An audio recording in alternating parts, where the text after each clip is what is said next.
പല പല നാടുകൾ കടന്നല്ലേ നമ്മളിവിടെ എത്തിയത്. ഇനി പുതിയ നാട്, പുതിയ ആളുകൾ, പുതിയ ജീവിതം. എങ്ങനെ?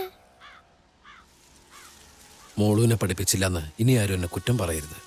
കാറ്റ് പഠിക്കാൻ പോകുന്നു, ഈ മോസ് പണിക്കും പോകുന്നു. ശരിക്കും? ഹായ്. തങ്ങാനൊരു കൊച്ചു വീട്, ബൈക്കിന് വരും ഓട്ടോറിക്ഷ. അതിൽ കാറ്റിന് ഞാൻ സ്കൂളിൽ വിടുന്നു, വൈകിട്ട് വിളിക്കാനും വരുന്നു. അങ്ങനെ മതി മോസ്. ആ, അതിന് നമുക്ക് വേണ്ടത് പണമാണ്.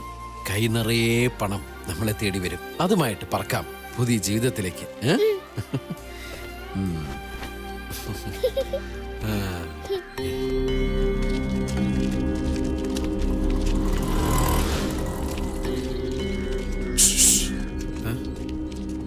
ശിശുക്ഷേമ സമിതിക്കാരാ പോലീസുമായി വന്നിരിക്കുക.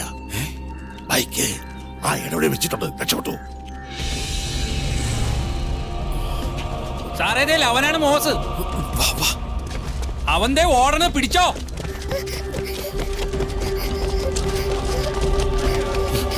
കേൾക്കോ. എന്താ മോസ്?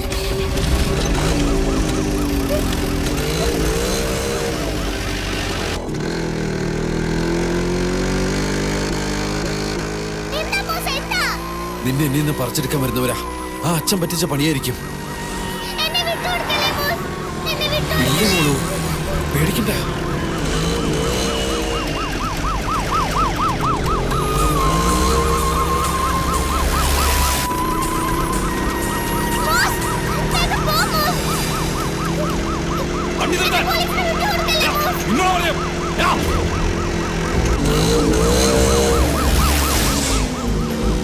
അവൻ ക്ലബ് റോഡിലേക്ക് എൻട്രി ചെയ്തു. Over. Okay, follow him.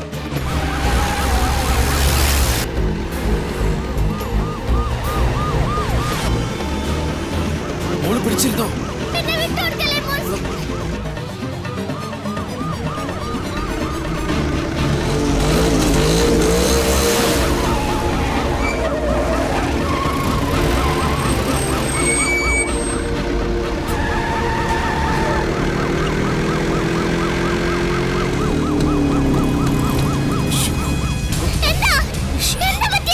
Petrol തീർന്നെന്ന് തോന്നേ.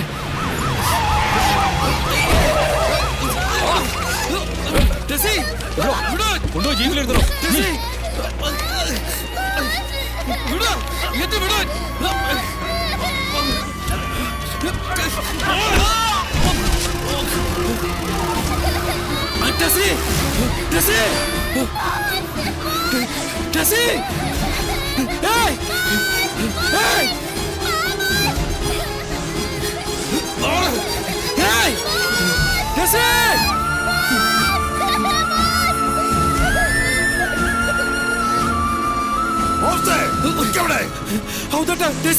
അറിയാം, അതിന് താല്പര്യം ചെയ്യാൻ പോണു. അയ്യോ, അവക്ക് ഞാനിത് പറ്റില്ല, എനിക്ക് പോണം. നീ ഇപ്പൊ പോയ അവർ തന്നെ പിടിച്ച് അകത്തിടും. ടെസ്റ്റിയെ ഏതെങ്കിലും ഓർഫനേജിലാക്കും. കൊച്ചിനെ ഇത്രയും നാളും കട്ടൗട്ട് നടത്തുന്നുണ്ടെന്ന് ജയിലിലടയ്ക്കും. രണ്ടുപേരും രണ്ട് വഴിയിലായി പോകും. ഒരിക്കൽ ഞാൻ വന്ന് കണ്ടിരുന്നു. ഒരു ജോലിക്ക് കുറച്ച് കാശ് അഡ്വാൻസ് തന്നിരുന്നു. ജോലിയാ? താൻ തന്നെ പഠിക്കോടോ? എനിക്കെന്റെ മോൾ അറിയാം. തന്നെ സഹായിക്കാൻ ഈ മഹാനഗരത്തിൽ ഒരാൾക്കേ സാധിക്കൂ. അങ്ങോട്ടാ വിളിക്കുന്ന. വാ.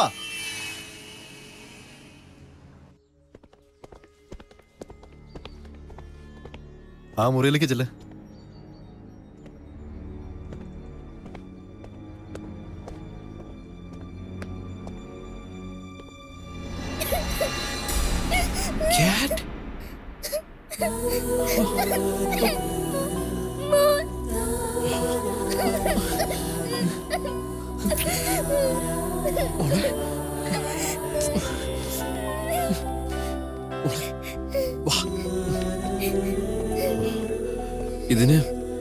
ഇതിന് ഞാൻ ആരോടാ നന്ദി പറയണ്ടേ? കുട്ടി ഇവിടെ നിർത്തിയിട്ട് വാ. മോളോട് നിൽക്ക.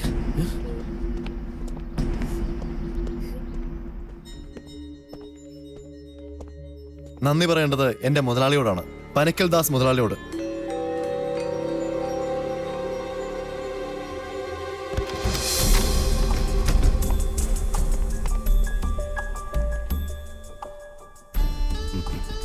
വരൂ മോസ്.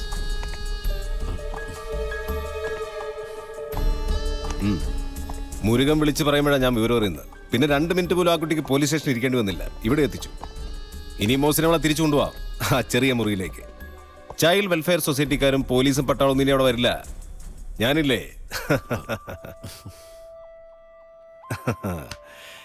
ഇപ്പൊ ആ കുട്ടി ഞാൻ മോസിന് തരുന്നൊരു ഉപഹാരമാണ്. പകരം ഒരു ഉപഹാരം മോസ് എനിക്കും തരണം. എന്താ അത്?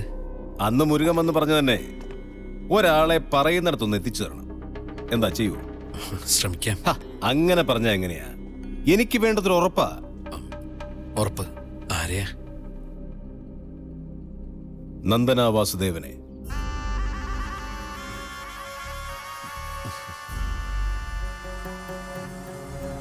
തല്ലാനും കൊല്ലാനൊന്നുമല്ല, എനിക്കൊരു പ്രശ്നമുണ്ട്. വായിരിക്കേ.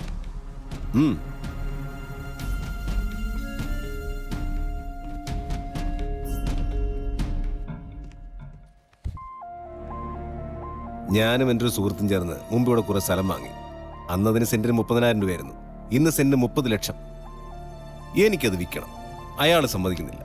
ശരിയെങ്കിൽ അയാളുടെ ഓഹരി കൂടെ ഞാൻ വാങ്ങിച്ചോളാന്ന് പറഞ്ഞിട്ട് അതിന് സമ്മതിക്കുന്നില്ല. ഒത്തുതീർപ്പാക്കിയേ പറ്റൂ. നന്ദന വിചാരിച്ചാൽ ഈസി ആയിട്ട് നടക്കും. അതുകൊണ്ടാണ്. എന്താ?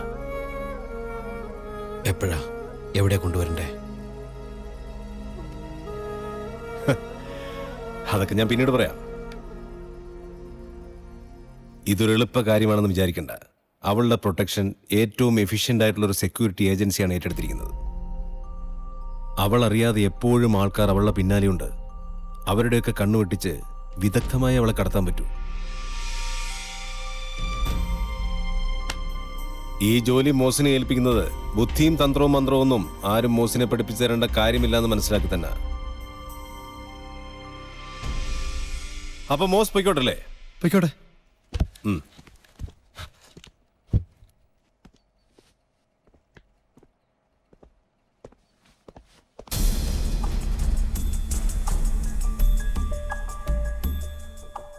അവനിവിടെയുള്ള വേറെ കോണ്ടാക്ട് ഏതൊക്കെയാണ്?